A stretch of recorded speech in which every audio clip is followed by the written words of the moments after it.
ça, Yanis Roder? Oui, on est chez moi, ouais, comme Avec comme je vois une jolie Paris, je photo. regarde Paris, voilà, sur Bonjour Yanis Roder. bonjour. Et merci d'avoir accepté cet entretien. Vous êtes professeur d'histoire-géographie dans un collège de Seine-Saint-Denis. Et puis vous êtes également le directeur de l'Observatoire de l'éducation au sein de la Fondation Jean Jaurès, qui vient de publier une note que vous avez co-écrite avec Salomé Berliou, une note détaillée intitulée Apprendre et enseigner par temps de crise sanitaire, regards croisés, ville-campagne. On va y revenir. Mais d'abord, racontez-nous votre expérience d'enseignant de ces 2 mois d'enseignement à distance. Comment s'est déroulée, s'est mise en place l'école à la maison avec vos élèves? Bah, pour vous dire la vérité, elle s'est mise en place, tant bien que mal. Tant bien que mal parce que d'abord, même si on pouvait s'attendre à une fermeture des écoles après que l'Italie a fermé les siennes le 5 mars de mémoire, on a quand même été pris un petit peu, voilà, par la surprise. Et il a fallu s'organiser très vite. Or, effectivement, ce qu'on a vu très vite et ce qu'on savait déjà, c'est que les plateformes numériques qui servent d'interface de communication entre les familles et les établissements scolaires, eh bien, ne sont pas toujours très fréquentées. Il y a parfois des problèmes de code, des problèmes de connexion. Tout le monde n'est pas équipé non plus à la maison pour pouvoir correctement se connecter. Donc, il a fallu, et ça a été la première chose, garder le contact avec les élèves. Et pour garder le contact avec les élèves, eh bien, je crois que les profs, en tout cas dans mon établissement, mais je sais par ailleurs que ça s'est passé un peu de la même manière, tout le monde s'est un petit peu débrouillé pour essayer de garder le contact avec les élèves.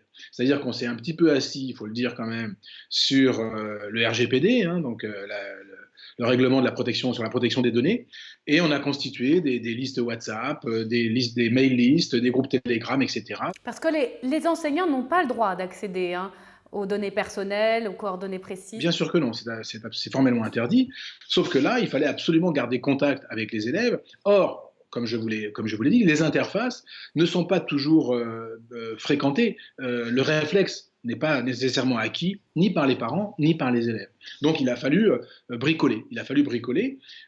Personnellement, j'ai passé 2 ou 3 jours à essayer de récupérer des numéros de téléphone à droite à gauche et à constituer mes mail lists et mes listes WhatsApp, mes groupes WhatsApp, pour pouvoir travailler. Voilà. Et on a commencé à travailler, avec ce que nous n'avions jamais fait en réalité, c'est-à-dire faire des cours en visioconférence. Alors racontez-nous comment ça s'est passé. Est-ce que vous avez réussi à transmettre? Est-ce que vous avez enseigné? Est-ce qu'il y a des acquis d'apprentissage qui ont été faits au cours de cette période? Je l'espère, et nous le verrons au moment du déconfinement, parce qu'on va revenir là-dessus, évidemment, on ne va pas laisser les élèves avec ce qu'on a fait pendant le déconfinement. Donc on reviendra là-dessus, et c'est à ce moment-là que je pourrais éventuellement vous dire s'il y a eu des acquis. Mais on a innové, hein, il a fallu faire des cours à distance, il a fallu préparer des cours autrement, parce que faire des cours en visio, ce n'est pas la même chose que de faire des cours en présentiel. Les élèves ne branchent pas leur caméra, donc moi je ne sais pas s'ils comprennent, ils ne comprennent pas. Donc voilà, c'est très compliqué. Donc moi, ce que j'ai fait, c'est que j'ai donné un travail préparatoire systématique avant chaque cours en visioconférence, et puis on travaille là-dessus, ce qui fait que voilà, permet de voir 2 fois les choses et d'insister sur les choses. Après, il y a une réalité aussi. Ce n'est pas parce que vous dites que vous faites un cours en visioconférence que tous les élèves sont là. Loin de là.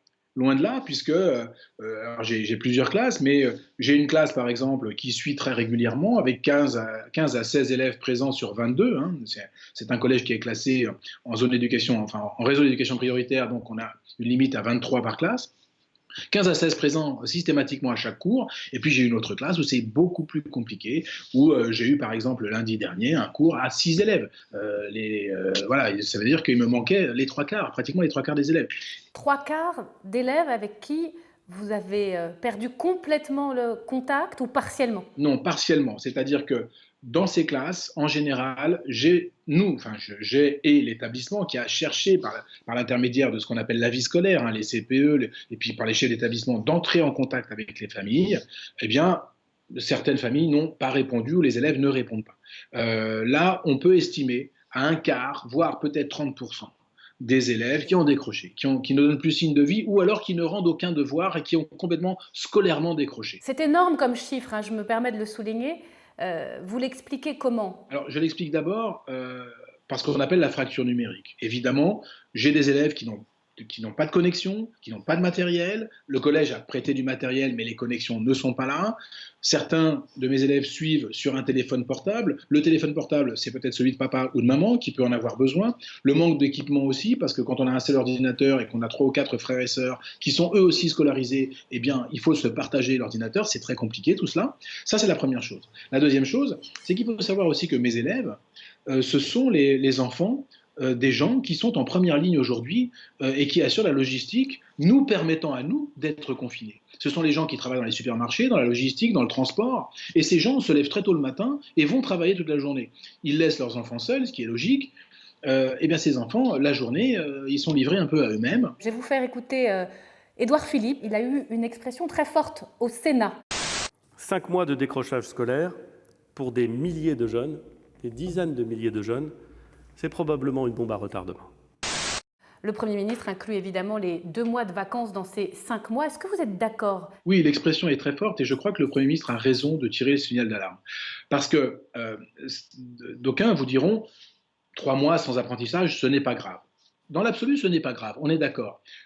Quoique, ça dépend de qui on parle. Effectivement, si on parle des élèves qui ont leurs parents à la maison, avec qui ils prennent le petit déjeuner le matin et avec qui ils discutent culture et histoire, effectivement, il n'y aura pas de problème. Mais pour mes élèves qui ont déjà un capital culturel qui n'est pas celui des élèves de centre-ville ou des beaux quartiers, ces 3 mois sans école, ce sera un handicap supplémentaire. Donc ce n'est pas anodin. Et au-delà de cela, c'est oublier que l'école, notamment dans ces quartiers populaires des grandes agglomérations, ce n'est pas seulement le lieu de l'apprentissage, c'est aussi le lieu d'une sociabilité, c'est un lieu repère qui donne des cadres, qui donne des limites dont nos élèves ont absolument besoin. Et c'est aussi un lieu d'ouverture sur le monde, d'ouverture à d'autres façons d'envisager et de voir le monde. Quand on en vit dans des situations compliquées, dans des familles qui sont parfois très fermées, eh bien, l'école, c'est un lieu de respiration. Et ça, c'est très important. On vous sent très engagé personnellement sur cette question du décrochage, presque en colère. Est-ce que vous êtes un fervent partisan pour ces élèves dans votre département et pour tous les élèves, après tout, de la réouverture des écoles? Alors, dans l'absolu, évidemment, il faut que les conditions sanitaires soient absolument respectées. La sécurité de tous, c'est la première des priorités. Mais oui, je suis un fervent partisan de la reprise de l'école parce que, encore une fois, ne penser l'école qu'en termes d'apprentissage et ne penser la difficulté des familles qu'en termes d'aide financière, ça ne suffit pas. Ce n'est pas la question en réalité. La question, c'est la question de l'insertion sociale dans des règles qui font société, et c'est cela que nous sommes en train de perdre. Je discutais la semaine dernière avec des éducateurs et éducatrices qui suivent quelques-uns de mes élèves, et une éducatrice me disait, avec vraiment une véritable émotion dans la voix qui m'a beaucoup touché, nous sommes en train de perdre, disait-elle, des dizaines de gamins. C'est une catastrophe. Alors, que pensez-vous de tous vos collègues enseignants qui expliquent bien souvent, pas tous, qu'il n'est pas possible de rouvrir les écoles? L'urgence sanitaire et la protection sanitaire, c'est extrêmement important. Mais il y a une urgence sociale. Et je crois que nous devons peut-être prendre exemple sur les soignants qui ne se posent pas la question de savoir si ils doivent aller travailler ou pas. C'est une question d'urgence sanitaire. Eh bien, je crois que pour nous, notamment dans les territoires de ces banlieues des grandes agglomérations, il y a une urgence sociale. Je voudrais qu'on parle également des campagnes et des jeunes ruraux. Vous les évoquiez tout à l'heure.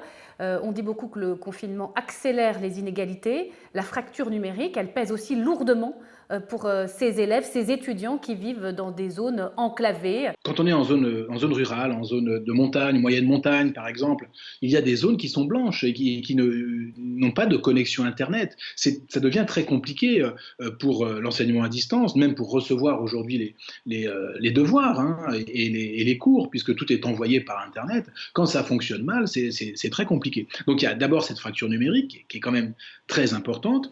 Il y a ce sentiment d'isolement aussi qui a été relaté, on en parle dans l'étude que nous avons faite avec Salomé Berriot et Jérémy Pelletier, que vous avez cité, ce sentiment d'isolement, de solitude qui est très fort dans les milieux ruraux. Et puis, il y a aussi ces difficultés liées notamment à l'orientation future, parce que si dans les grandes agglomérations, vous avez l'offre d'orientation qui n'est pas loin grâce aux transports en commun, même si dans les transports en commun, je comprends que ça va être compliqué, mais néanmoins, l'offre est ici, elle est présente. dans les territoires ruraux, l'offre peut être très lointaine. Donc, en fonction justement de cette réalité-là, beaucoup d'élèves sont en train de renoncer à leur orientation, quitte à redoubler ou quitte à faire une orientation par défaut. Autre sujet, le baccalauréat. Le bac qui n'aura donc pas lieu pour la génération 2020. C'est le contrôle continu donc, qui tiendra lieu d'évaluation pour les élèves de terminale. Et c'est une première parce que même en mai 68, alors que les lycées étaient bloqués, il y a eu un oral. Ça va peser sur ce diplôme si symbolique et si décrié aussi par la suite, à votre avis ? Alors, sur l'oral, l'oral du bac de français est maintenu.